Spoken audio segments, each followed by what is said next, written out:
Because oftentimes, because we're not listening and we're not hearing deeply, we're solving problems that no one has asked us to solve.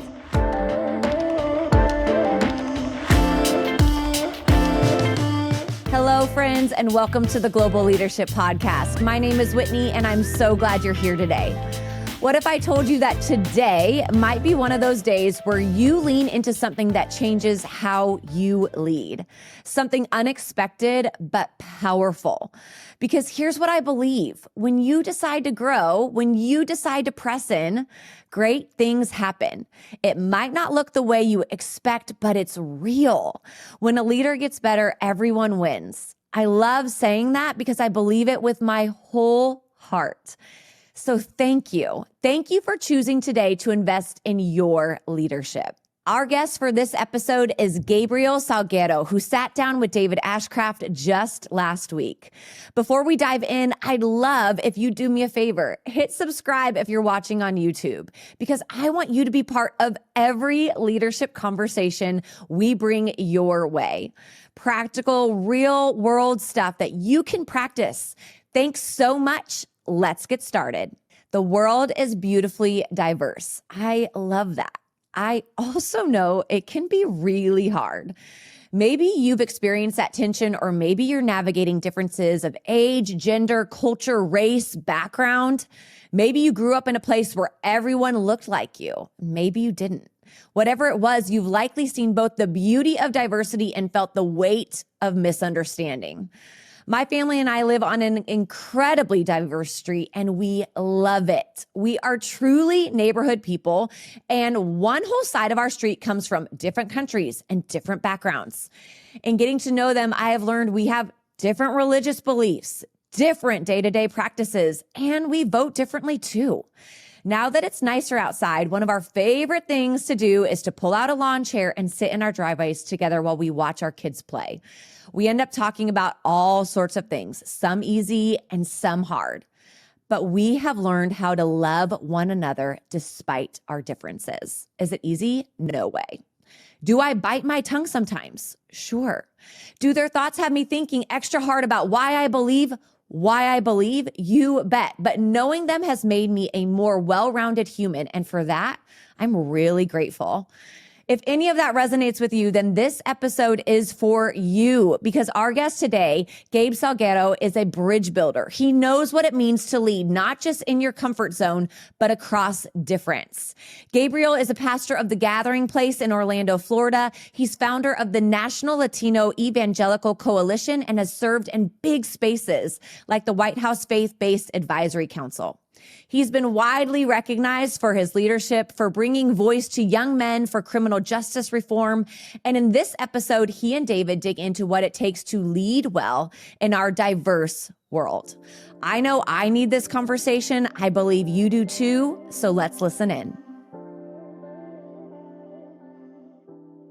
Hey, well, it's fun to have Gabe with us today. And Gabe, one of the things I appreciate about you, among many things, you're a fellow pastor, so appreciate that very much. And you're serving in a church in Orlando right now, but you're also founder of the National Latino Evangelical Coalition. And so thousands of churches involved in that coalition. And I think the number I saw was close to 9 million Latino evangelicals that you represent in the United States. So way to go for leading and leading well. And thank you for joining us today. Well, thanks for having me, David. Love partnering with the Global Leadership Summit. You do great work, and many of our member congregations and not-for-profits are a part of that, and we've been blessed by it for years. So thank you for leading well.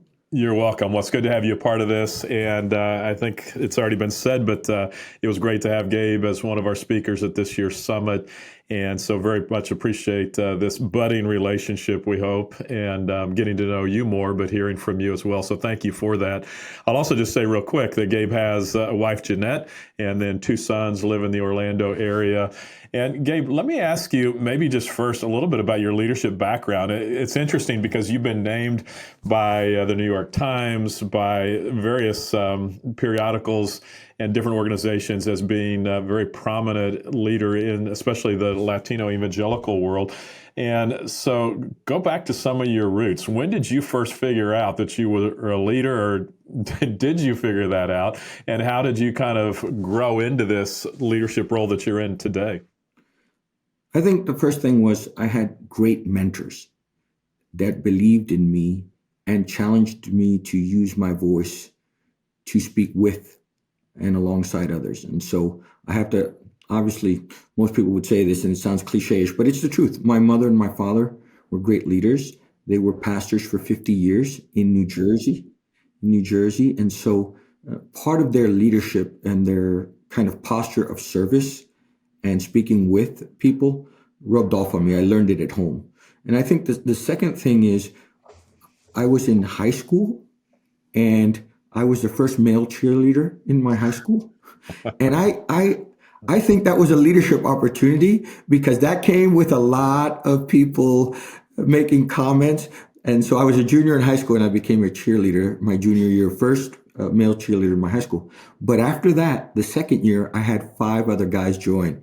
And so I said, wait a minute, if you take risk and in ways that inspires people, that's leadership. And so those opportunities. And then I think the third thing was when Jeanette and I founded the National Latino Evangelical Coalition, and we had a group of leaders that represent thousands of congregations say, no, we trust your voice. Because I think part of leadership is being a trusted voice and stewarding that trust in a way that represents people well. So those kind of 3 anecdotes speak to how I came to know my leadership voice.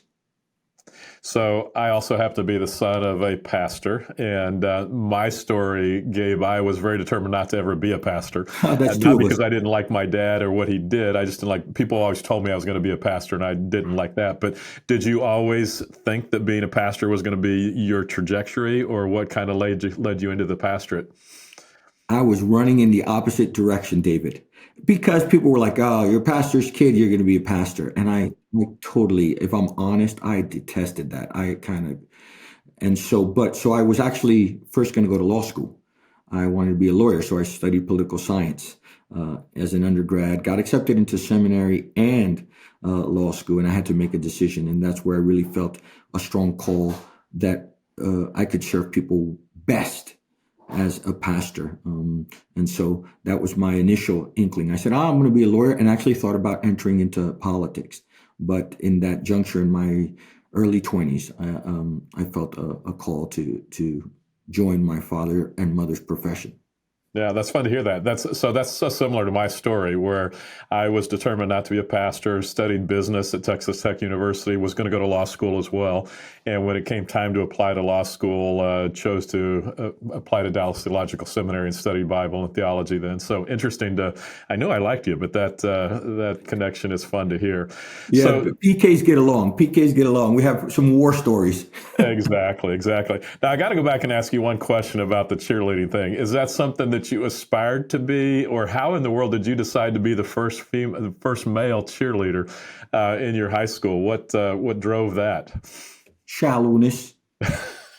I wanted to be around the girls but really I was in gymnastics, and so I enjoyed. I wasn't very good at it, but I enjoyed gymnastics, and I enjoyed doing somersaults and backflips, and so I felt, maybe I can use this in cheerleading, and so that was really my entry point into that. Oh, that's fun. That's fun to hear that. And I've got to also ask you then, when's the last time you did a somersault or a backflip? Has it been recently?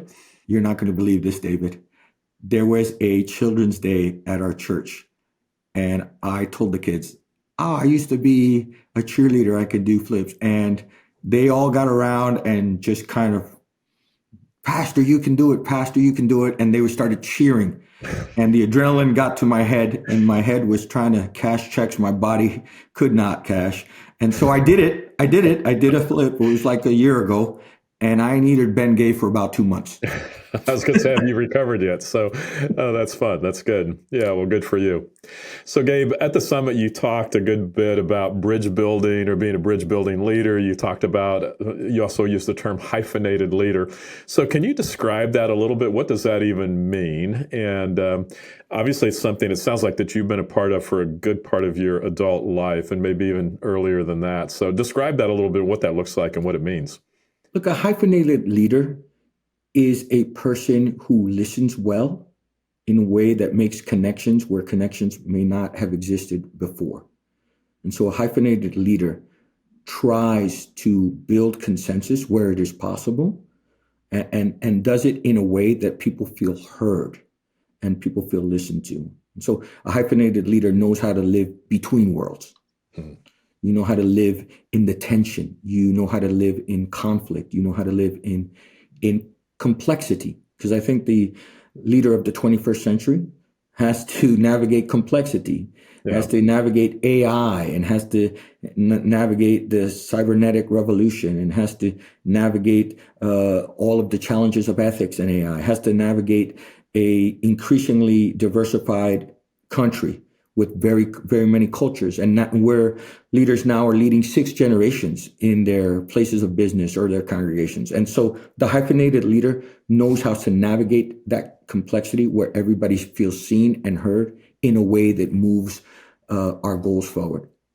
Now, what's interesting is you say all that. I probably came in with bias, maybe, Gabe, that because of your representing Latino churches, that as you talked about hyphenated leaders, it was more about race and race relations. But just hearing what you said there, it's so much broader than that. It really isn't necessarily about race, or maybe that's a part of it, but it's really just anybody that that you're trying to lead or work with or you get to know, right? That's exactly right. I mean, you have to be a hyphenated leader to lead well in a marriage, to raise children. I have 2 sons, and they're very different. And so anyone who's going to lead any group of people has to deal with the reality of diversity and complexity and different points of view. At the same time, I lead a Latino coalition that lives in a religiously pluralistic and multicultural world. And so part of my work has been working with across racial and cultural differences in a way that contributes to healing and transformation and quite frankly, uplifting of communities. And so that's hard work. Yeah. Because most of us know our own culture well, but don't know other cultures well. And it takes time to be a kind of a sociologist to listen well in a way that brings us together. So again, did this come natural to you to think this way or to be yourself a hyphenated leader, or where did this even come from? I think that being raised a Latino in New Jersey helped. I lived in a very diverse community. The Northeast is very diverse. I think so. My life experience helped. But the truth is, a lot of my learnings came in my 30s where I made a lot of mistakes. Mm. And I was kind of this leader that ran over people because I thought the product was often more important than the people. Mm. And I had to learn quickly that I got things done and they were efficient, but there were broken bodies everywhere. Mm. And so the truth is, it didn't come naturally. I learned it from my failure and kind of my immaturity as a leader, not to value people and voices. And so I think I learned more from that fragility of character. Yeah, and I think oftentimes we do learn as much, if not more, from failure than we do our successes. So can you think of a turning point in that, or was it a gradual learning and transition for you? I think a major turning point was I was a pastor of a trilingual church in New York City. We worshiped in Mandarin, in English, and in Spanish. Oh, wow. And I made some mistakes to the degree that I hurt one of our leaders, one of our associate leaders. And it wasn't intentional. It wasn't that I was malicious. I just failed to see and understand where this person was coming from. And that led to that person leaving the team. Mm-hmm. And our team was impoverished for it. And our movement was impoverished. We got over it. We healed. I apologized. I sought to listen more. But that turning point of saying, wait a minute, I can lose good people when I refuse to try to understand their point of view. Even if I disagree, Yeah. I need to try to understand. And so Yeah. that losing a key person who I saw as a very good leader, I think was a turning point for me. I said, I can't keep working this way. And, isn't it fascinating, Gabe? You said it wasn't intentional. And so often we don't intend to go in and not listen, or we don't intend to go in and be abrasive to other people. It just kind of happens. It's who we are. And so intentionality is real important, it sounds like. Yeah, and it's self-awareness. I don't think that often we're aware that we are so involved in our own story that we don't create space for other stories. Or we're so invested in the way we do things that we don't have the leadership space to say, hey, wait, there may be a better way or a complementary way, because we're invested. We planned. I'm a planner. I wrote something out. And so I've come to the meeting. I'm like, I got this together. And so it takes a posture of humility to create space. Hyphenated leaders create space. And in that broadening and deepening, the mission can go much further and farther. And so I think that learning for me, and I'm still learning that, how to create space, but I have to become not just intentional, David, I have to become self-aware that I'm invested in this in a way that doesn't help me listen well. And, for me, and I think probably for a lot of leaders, Gabe, creating space or allowing for space may be one of the hardest things we do, because we're so used to stepping into situations where we're expected to speak or expected to lead. And so I know for myself, if there's very much space, I have to fight to not say something, because I kind of look and assume people are waiting for me to say something or do something. And so that's a challenge. It's not an easy thing to do. Silence is a leadership skill. And sometimes when we're not silent, we suck out the creative air in a room. We suck out the ingenuity in a room. And so it's a learned skill, because you're quite right, David. I'm in the room and I feel like, they're looking at me to solve this, or how do I fill this empty space? But the truth is, people are processing in a way that I think helps us move something along, especially across cultures, because we're analyzing it from a certain history, from a certain experience. And when you create space, it's amazing how creative people can be and how much exponential and catalytic worth an organization, a church can have when there's space for people's ideas to foment and contribute. Yeah, interesting. Gabe, one of my mistakes of not allowing space when Ruth and I moved from Texas to Pennsylvania, the new community that we moved into, and I was in my early 30s, their practice for believers, their practice for prayer was more silence. And so we sat down at a restaurant, and there were, I think, 6 of us around the table, and somebody said, let's pray. And everybody bowed their head and they were all silent. And after, 5-10 seconds, I thought, well, maybe they were expecting me to pray. So I started praying out loud and nobody said anything. But several months later, I realized, it's people's practice just to pray silently. And I didn't allow for the space. But that's one where just not understanding the culture and thinking that I've got to jump in and talk or do something kind of took away that, for them, what was more of a sacred moment, and I kind of ruined it. But so that's an interesting thing and a challenging thing to create space. And it takes time to embrace complexity. And we are often prisoners of hurry. And a leader needs to think in decades. We need to think in decades. I don't just think about what I'm going to do on next week. I think in decades. And to think in decades, we can't be prisoners of hurry. And we can certainly not run to unnuanced or underinformed positions. We have to think ahead. And to think ahead, we need multiple voices to speak into it. And we also need time to digest that. I think that because there's so much pressure to produce quickly as a leader, we don't produce deeply as a leader. And so I think that the hyphenated leader, the person who tries to wrestle with complexity in a way that's future forward thinking, can bring not just prompt responses, but deep responses. Yeah, that's good. I like that. So let me throw out a couple phrases that I think you used at the summit that I enjoyed, but I'd love for you to go a little bit further with them. You talked about network leaders or hyphenated leaders not being about impressing, but about investing. So what does that mean? Take that a little bit further. Not trying to impress, but trying to invest. Yeah. The protagonist should be not you, but the shared mission.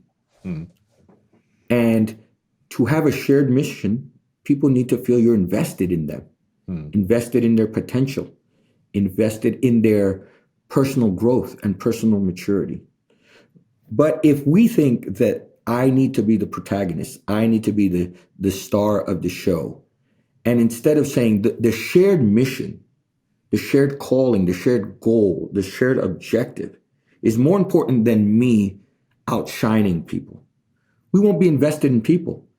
No. And when people feel that they're invested in, you actually care what they have to say, care about their contribution, and care about their growth and their personhood, then you can do mission together in a way that leads to longevity and sustainable mission. So I think that often we're at tension between being the protagonist and leading in shared a mission that's invested in people. Hey everybody, it's Eric, content producer for the Global Leadership Podcast. Want to take a moment and thank today's sponsor, PulseSpark.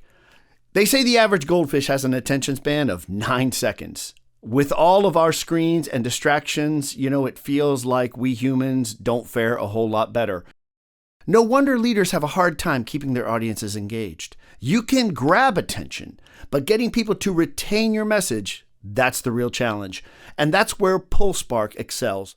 PulseSpark is a full-service agency specializing in events, activations, and campaigns. They use cognitive science to help your messages connect on the subconscious level to build lasting memories. PulseSpark was the official creative partner of the 2025 Global Leadership Summit. They helped create the full experience, from the artistic opening moment to the compelling story videos and speaker presentations, ultimately delivering an event that audiences remember. How about you? Come on, you're better than a goldfish. Visit pulsespark.com today to learn more. That's pulsespark.com, creating experiences that make brands easy to love and hard to forget. Again, a special thanks to today's sponsor, PulseSpark.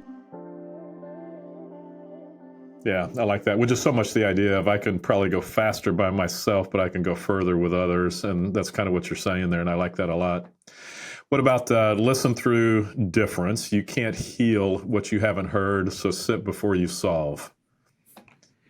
You can't heal what you haven't heard because you just don't know what you don't know.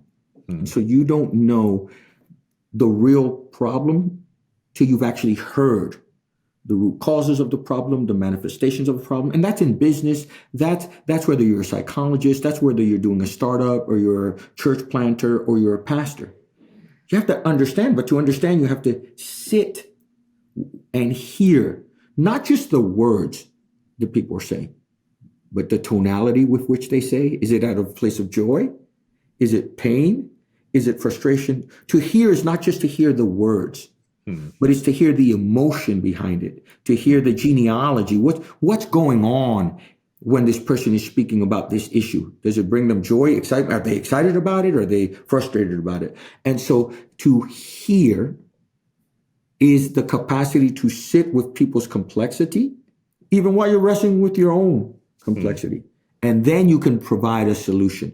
Because oftentimes, because we're not listening and we're not hearing deeply, we're solving problems that no one has asked us to solve. They're not the issue at hand. And so you can't heal what you haven't heard, because if you haven't heard it, you don't really know what the issue is. So how much harder has that gotten since COVID? Though you told me you had COVID just a few weeks ago, but I'll go back to 2020. So how much harder has that gotten with so much being done now via video conferences and things like that? Has that just accelerated the problem of not being able to listen or even feel what the person's feeling, those kind of things? It is a challenge because often the gift of virtual connection, it is a gift. It brings many potentialities. I was just on a call with somebody in Panama, but there can be a sense of depersonalization. And there could be a sense that you don't see the person in his or her entirety. And so the gift of technology is that it can connect us across difference. The challenge of technology is that it can connect us superficially in a way that doesn't build ties that bind, or doesn't build personal relationship and personal capital where people feel invested in the project and in each other. And so we're going fast, but are we going deep? Yeah. So have you found ways around that, or does at some point it require personal face-to-face interaction, physical face-to-face interaction? Or Look, I think that when I connect people via Zoom or Teams or any other platform, I try to look intently. I actually try to watch, I try to see their faces and their body language in as much as possible. That is a help. I think nothing, for me, I'm Latino, nothing replaces that personal connection. We are deeply relational people. I think we are all created to be in relationship. Everything that's born is born out of relationship. And so everything that we're trying to do, where there's a depersonalized element, it is harder. But I think that when that limitation exists and you can't overcome it, you have to watch more closely, listen more intently. And here's the other thing. Try to eliminate the distractions. Yeah, I think that some of us in multitasking are not tasking at all. And so I favor multitasking if you can do it well, but the person cannot feel ignored or minimized, or they're the fifth thing you're doing. I'm answering text, I'm listening to an email, I'm watching my phone, even while I'm talking to you. People pick that up. And so it's that focused attention that helps you overcome that. But the face-to-face and the personal touch is still number one in my book. Yeah, good. Two other phrases that I think you used: innovation isn't betrayal, it's stewardship. And so talk a little bit about that. When we found something that works and somebody challenged us to try something new, we can feel betrayed. We can feel like, well, why should I change this? It works because it's good and it does work. But sometimes there are better ways to do it. And so I think that the challenge of innovation is, if something is effective, do we sit and think, can I do it more effectively? Is there a way to do it with a more impactful? Can I reach more people? If it's working, if it has success, because sometimes success is the enemy of innovation, because you're saying, well, I mastered this. Yeah. You know, why should I go to GLS next year? I've heard it for the last decade. I've got it. I've got a PhD in global leadership. Well, no, there are new voices, and there's always something and someone who is innovating in a way that's going to deepen and broaden you. But if you feel, this is my baby, this is my project, even if I tweak it a little bit, I'm betraying the original founders. I'm betraying the first funders. Well, oftentimes the first funders were pioneers and innovators. And so it's in your DNA to challenge and to grow and to deepen. But if you're invested and it's worked, it can feel like betrayal. Yeah, interesting. So can you give any examples, Gabe, either from yourself or observations in others where they were behaving, leading as a hyphenated leader? Are there any instances where you say, okay, this is a good way to describe it or to show it in action? I was once asked to consult with the Department of Justice. And I saw it was the gathering of law enforcement and communities of color. And it was a highly tense time in our country. It was highly intense time. There were all kinds of concerns that we would continue to fall apart. And I saw a local sheriff come up and sit with the communities of color. And before he started talking about his job, how difficult it is, he said, I came here to understand. That phrase just opened up the day. It opened up the day, because before he sought to be understood, and he had many challenges and his job was intensely tough, He says, I came here to understand. And so that showed that whole community, 50% were leaders of color, 50% was law enforcement from all over the country. That says, hey, wait, this person really wants to build bridges, because the phrase, I came here to understand, opened the door, not just to be heard, but opened the door for those people to reciprocate and say, well, I too want to understand. Yeah, and so that was a moment that I was like, this is a law enforcement leader that can teach law enforcement all across the country how to build bridges. Yeah, that's good.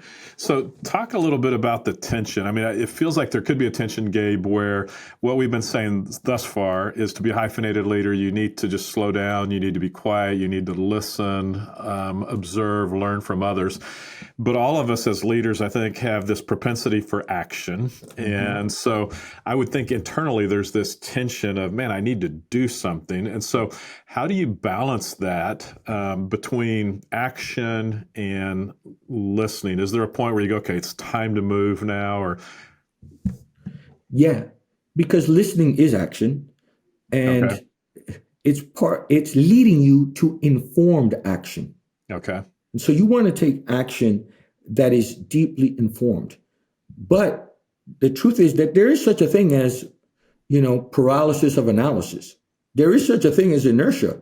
Yeah. And look, I'm a person that likes to get things done, because I am in my kind of default setting, I'm a creator, I'm an innovator, and I like to try new things. I'm a risk taker. And so often I'm moving quickly.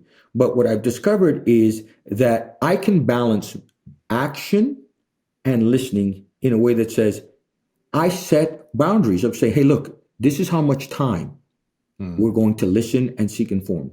But after this time, we need to make a decision. Or in some cases, it's me that has to make the decisions, because that's my role and my vocation. And so if you tell people ahead of time, I'm going to listen and I'm going to really listen, but this is not unlimited. Yeah. That first focuses people to speak precisely and to say exactly what they want to say. It's like when GLS told me, you got to speak 30 minutes. Well, it focuses you. And that's a good thing, because I think it's more difficult to speak 30 minutes than it is to speak an hour, because it disciplines you. And so when people know they have a time frame before action must be taken, they prioritize what they're going to say. And so you're hearing to the most important things. But I think that listening has to have boundaries, but you have to state that ahead of time. Let people know, okay, our time for discussing is this much. And then after that, we make an informed action. You get buy-in that way, but you also get people to prioritize. And then thirdly, it holds you accountable to not just be kind of Pollyanna listening and not doing anything. So it has those three impacts. Well, and it's real good for me to hear you say, it's a good reminder for me that listening is action, because it could really easily seem like, we're just being passive here, we're not getting anything done. But taking action, listening might be the action we need to take. So that was good learning for me. I appreciate that. Thank you. Look, I think right now I'm moving into a place. I'm in my 50s, and if I had to talk to the 35-year-old leader in me, I would say hyphenated is also balancing action and analysis, right? It's balancing building consensus, but also making difficult decisions. Even in the decision-making process, we are embodying the hyphenated reality of being a leader. Hey, we have to listen to people, but eventually things have to get done. And so we live that tension all the time because of our calling as leaders, as executives, as pastors. Yeah, no, that's good. And if you don't slow down and do that informed listening, then that's where you become the bull in the china shop, or whatever type of caricatures people want to give. So no, I think that's great. Gabe, recently on a podcast, you talked about and used some other words like authority versus service when it comes to leadership, and the relationship between having authority but also serving. And so as you think about that, can you unpack that a little bit, the difference in those two, and how is that different than taking action and listening, or is it just different terms for the same thing? That's such a good question, David. You should do this for a living. Look, I think there's a difference between having authority and being authoritarian. Okay. And so having authority comes from a place that you know what you were called to do and you know your role and your function. And you lead out of a place of confidence in your vocation, in your identity, but not arrogance. Mm-hmm. So people know, wait a minute, this leader understands his or her role. Mm-hmm. They understand that when he or she makes a decision, there are consequences that only the leader has to face sometimes. And so having authority comes from understanding your role and the responsibilities that come from your role. That's authority. And authority also comes from, do people actually follow you? Right? It's not that you impose leadership, but that you inspire followership. So much more than a position, but it's right. Who you are, who you embody, the fact, and you used the word earlier, trust. People trust you. They're willing to follow you. Identity precedes mission. And so authority is not taken, authority is given. People give you authority when they trust you, when they know you're trustworthy. I think that being a hyphenated leader and wrestling with authority in a way that's not authoritarian is a challenge. But authoritarianism is a person who takes authority.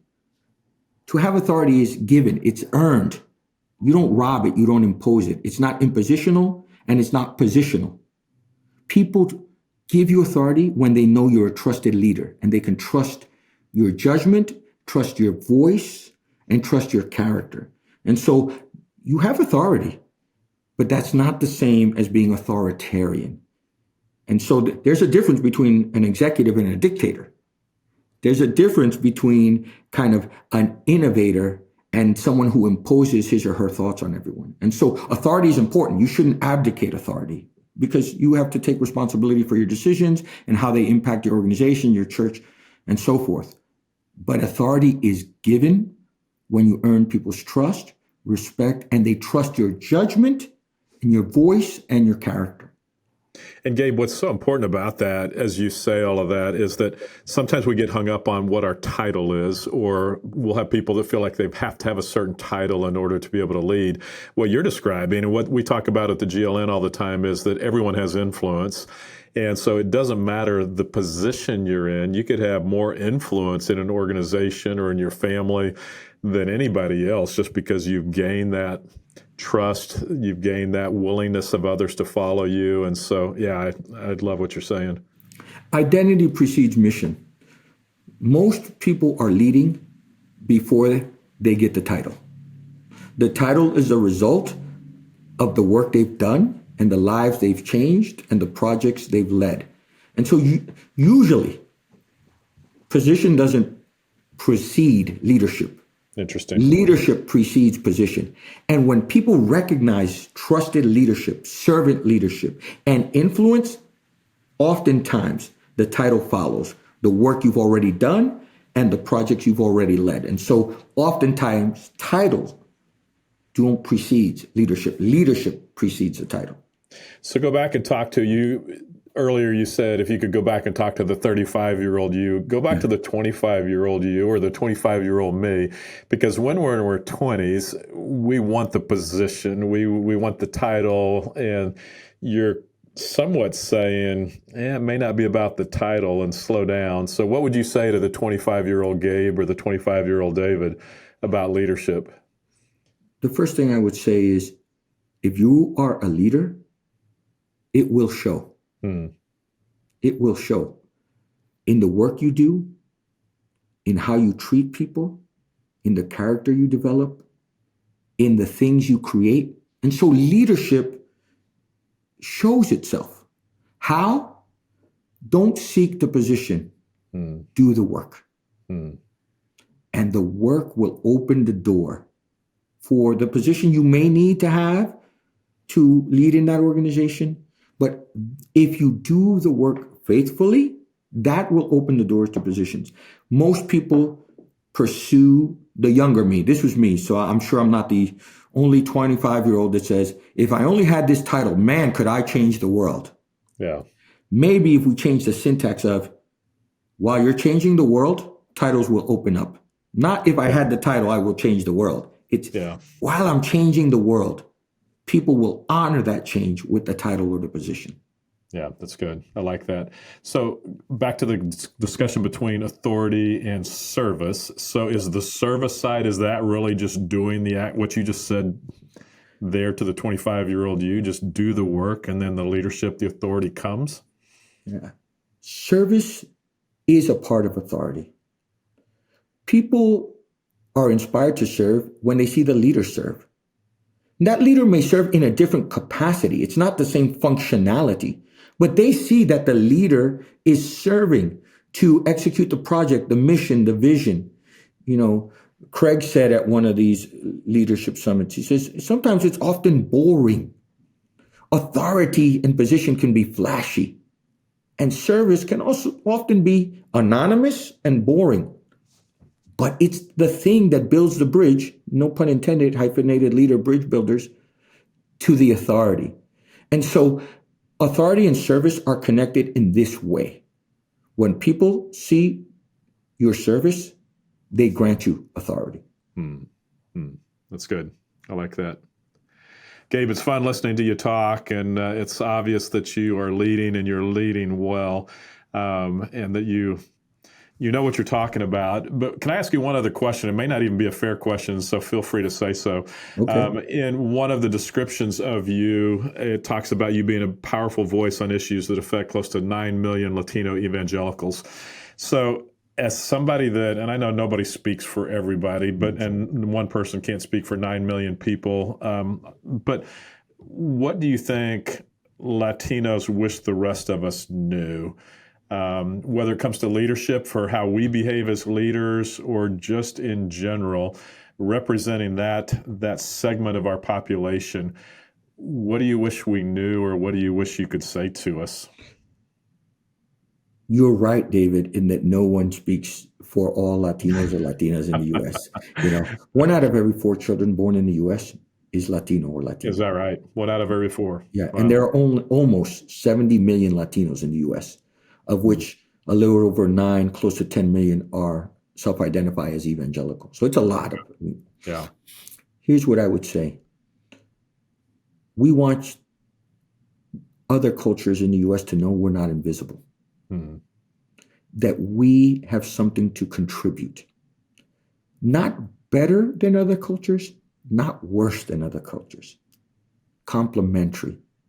And that we can speak on a whole host of issues, that Latinos and Latinas should not be pigeonholed into speaking in just 1 or 2 issues, that we can speak about education, we can speak about government, we can speak about leadership, we can speak about artificial intelligence, we can speak about creating organizations and starting up small businesses, that the breadth of Latinos and Latinas in the United States have a wealth of contributions that need to be celebrated, not just tolerated, celebrated and welcomed in a way that enriches the larger nation. And so what I want people to know, and I'm sure many other Latinos and Latinas would say, is we're not invisible, and we have something to share, 1. And number 2, we also want to learn. We have something to teach, but we also want to learn. We want this mutuality of learning as equals.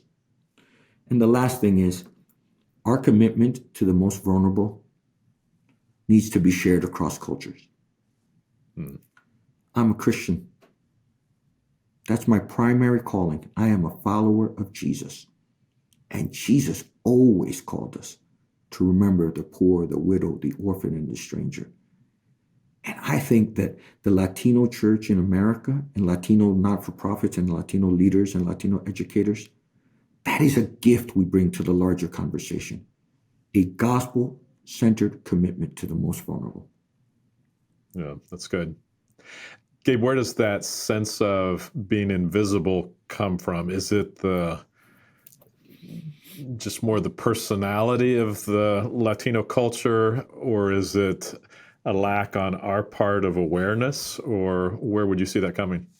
I think it's a confluence of issues. I don't think it's one thing. I think, first of all, there were a generation of Latinos that could not speak the language. And so we weren't in rooms. It was not intentional. There was just a language barrier. But now, in the last 2 or 3 decades, Latinos and Latinas are deeply bilingual, bicultural. And so some of the biggest organizations in the country are led by Latinos. World Vision, Compassion, their presidents and CEOs are Latinos. And so we see a coming of age of Latinos and Latinas in education. The president of the Museum of the Bible, and some of our judges and some governors and senators. And so I think some of that is just people, like most immigrant groups, language. And so the second thing is, I think there is often fear. And fear destroys bridges. Fears of Latinos, of other cultures, and fear of other cultures of Latinos. We often fear what we don't know or we don't understand. And that takes time. So I think that fear, not just from dominant groups, but from Latinos who are afraid, how are we going to be viewed? Are we going to be misunderstood or misinterpreted? And so that's the second thing. And then I think the third thing of invisibility is, I think there's an assumption that Latinos only care about a narrow set of things. That we're not deeply informed about broader societal issues. And so often when Latinos and Latinas are called, they're pigeonholed to talk about 3 or 4 issues. Interesting. When, no. We, like every other culture, have something to say about the same things. We care about the same things. We care about our children and our families and economic health, and we care about society. And so I think that third thing of understanding that Latinos can only speak to 2 or 3 issues leads to invisibility. Yeah, very interesting. Gabe, fun talking with you. Appreciate your leading well. Appreciate your relationship with the Global Leadership Network and your speaking at the summit this year. And definitely look forward to further conversations and even just watching and hearing what you're doing around the country and around the world. So appreciate it very much. And thank you for taking time with us. Somos familia, David. Somos familia. We are family. Thank you. Wow, what a conversation. That was deeply needed, wasn't it?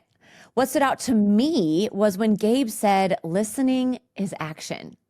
I am not kidding you guys. It really hit home for me. Then, as if I knew I needed to practice that, I was in my living room with my husband while he shared about some ideas he was processing.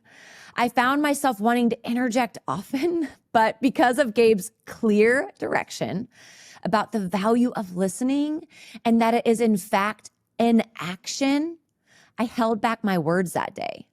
And later, my husband let me know that he really felt heard. I was stunned and I felt so happy. How powerful is that?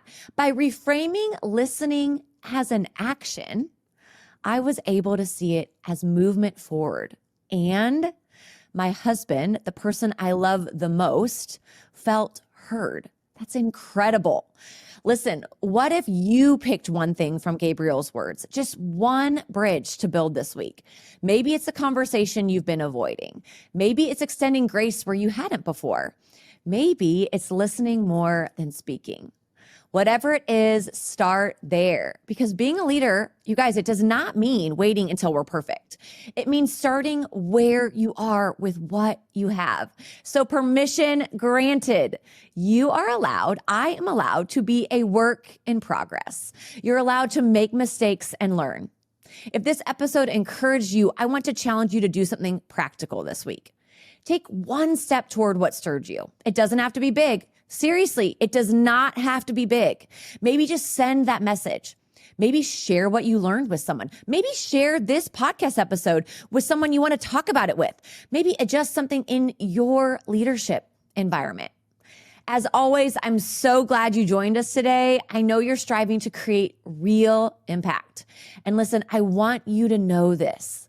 I believe in you. I believe in your capacity to lead, to bridge, to grow. If this episode encouraged you, please like, rate, and subscribe wherever you listen. It really helps others find this message. And remember, everyone, including you, has influence. So lead where you are.